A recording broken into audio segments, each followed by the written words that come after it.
On the go for you now. Johannesburg Emergency Services are on high alert after severe thunderstorms lashed large parts of the city. Yesterday, powerful storms swept across the city, leaving a trail of destruction. In fact, trees that were struck down by massive hailstones were left lying on many streets. Yeah, if you were driving on the streets this morning, you would have seen just destruction everywhere. The Weather Service also warning the parts of the country will continue to experience this heavy rainfall and flooding in some areas as well.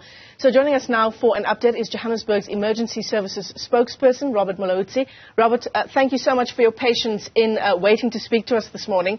I mean, there are so many words to describe that storm yesterday. Heavy winds, rainfall, hailstorms, hectic. It's one of them.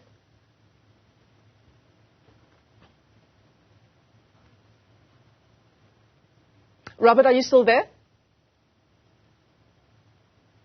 It does appear that you've muted yourself, Robert. Can you just check your settings? Morning, yes, I can hear you now. There we go. There we go. Tell us from your vantage point what you experienced in yesterday's storm across Gauteng.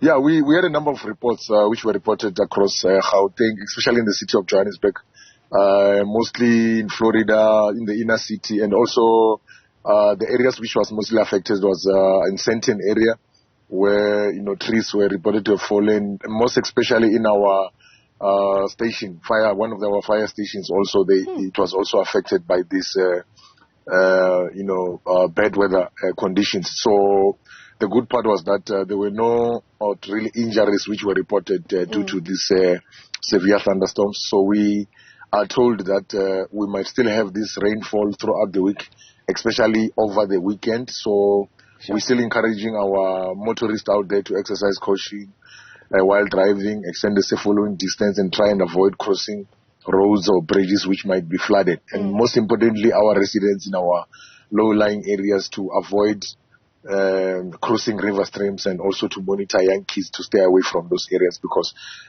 the water levels, if you look at Calfontaine, River Stream, Klip Valley, and also Jackskay, the water levels might be going up higher now because of the rainfall. So we just want our residents to be exercise caution as and when they conduct their day-to-day business. I mean, what is perhaps an inconvenience for some of us, Robert, is a real threat to well-being, a threat to life even, when a storm like this does hit.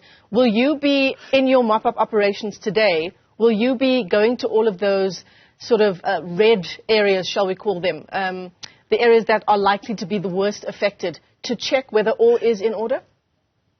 Yes, we've got already our disaster management monitoring teams in all 7 regions of the city to make sure that we coordinate all those residents who might have been affected overnight and were unable to call our call center.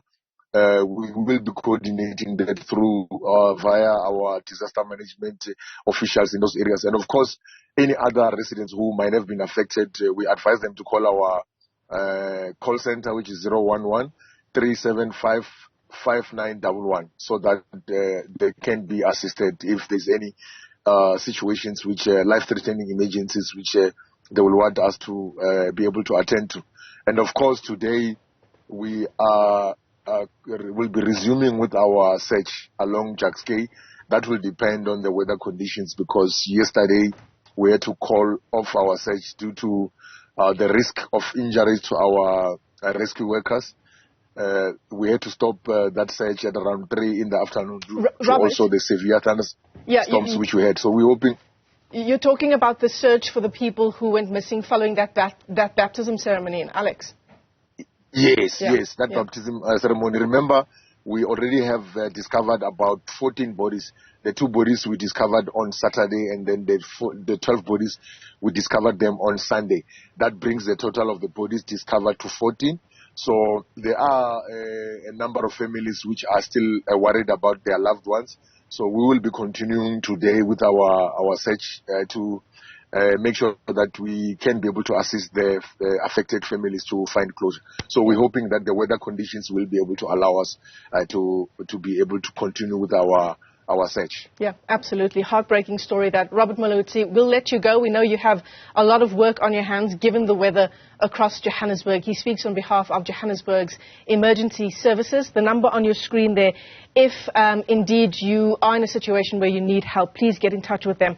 It's 011-375 5911. Robert Mulaudzi, thanks very much indeed.